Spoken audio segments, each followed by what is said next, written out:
Part-time florist and full-time home gardener, Petrina is as joyous and colourful as her garden in Melbourne's leafy northeastern suburb of Ivanhoe.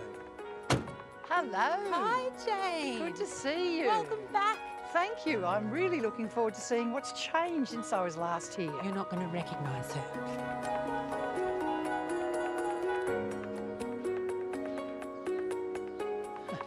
This really is a kaleidoscope of colour, isn't it? You'll see a completely different garden now. Yeah. So much more colour and life, and this time we've gone bulbs and ranunculi and tulips everywhere. It certainly is vibrant. Those tulips are amazing. Aren't they incredible? Yeah. Look at this little one. I love her. She's a parrot, Yeah. but just the colours. I feel like I'm in Hawaii when I see her. And this beautiful hot pink one here. Ooh. I love her. And then beside her we have the orange balloon. Oh, I love orange. That's gorgeous. Isn't she Wow, wonderful? with the dark inside like that. My goodness. What gives you such success with the tulips? Oh, well, lucky, I think. I buy them fresh from the farm each year, and the punch comes in the bulb all ready to go. And the soil, I prep the soil beforehand as well. So make sure I put the compost through it every time I turn the garden beds over each season. Put that goodness back into the soil. It's all about that soil health to get that beautiful looking flower. Well, you've got a show and a half. Come and have a look through the back. Oh, I'd love to, thank you.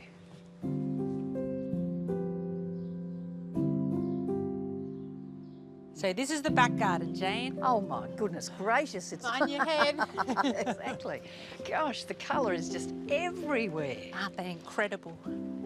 It's an amazing sight. What intrigues you about a ranunculus? Well, I just love her en masse. I just think she just brings so much sunshine and happiness when you plant so many of them in a small space. And each stem has a good 4 or 5 flowers on it. Yes, and this one, Jane, look, she's in her 3rd week now.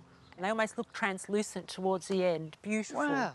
Now, this one is a beauty. It looks really more like a rose, doesn't it, in a way, or a camellia? Well, that's it. Some people often say, oh, your roses are out. I'm like, they look so similar. But as they're a well. common old ranunculi. Absolutely, the old-fashioned ranunculus. You don't see too many of them these days. I in love that gardens. colour, though. Yeah, and I she's noticed a really beautiful. different one over here. She's incredible. This one looks like she's dipped her little head in a paint pot. That's right. Would you say that they're ranunculi are really simple plants to grow? Definitely. I think so. You just pop them in. They need the sunshine. You don't need too much water. And then, wow, watch the magic appear. That's great.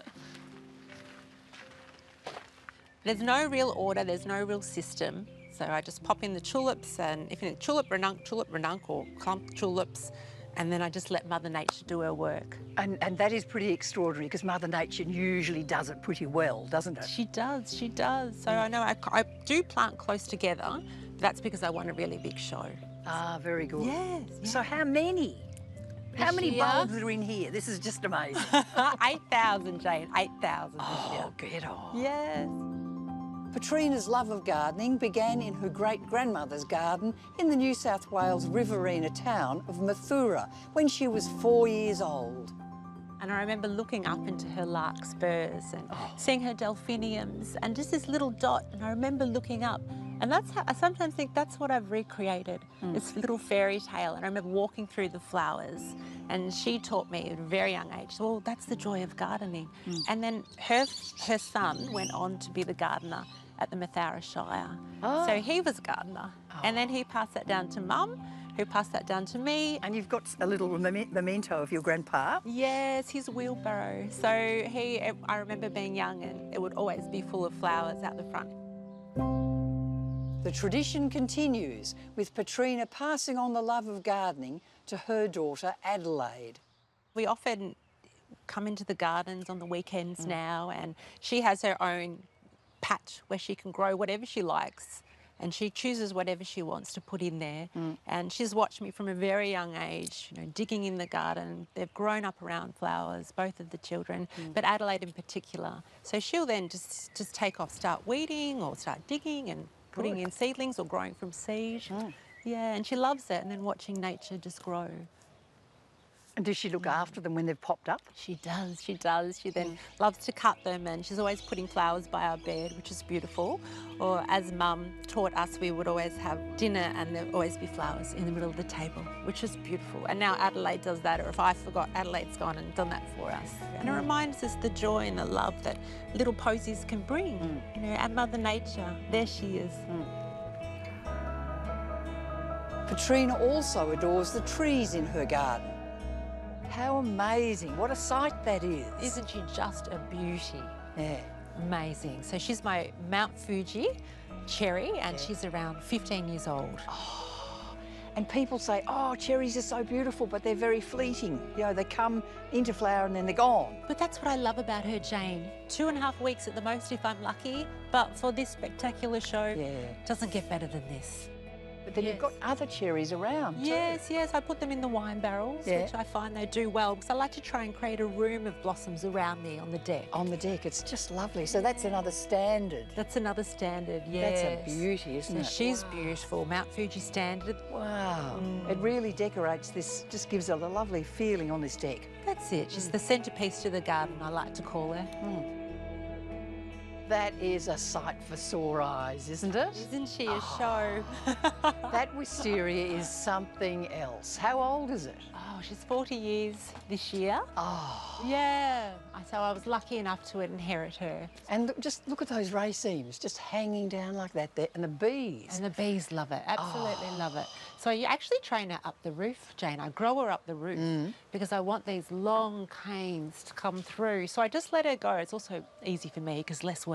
Yes. I just let her take over, and then around August, just before her little buds form, I pull them each one through, and I spend a good week up here cutting out all the dead wood, and then I bring her back and tie her up, and then I can put her where I want, like a little dance, like an installation. So you have to walk around her. She rules the roost here. She does, but it's very beautiful. I just love the way it kind of forms a lovely canopy above you. Yeah. How often do you do flowers and do your floristry skills? Well, quite often now. The wonderful thing about growing your own is you have your own florist shop, and I can make up bouquets.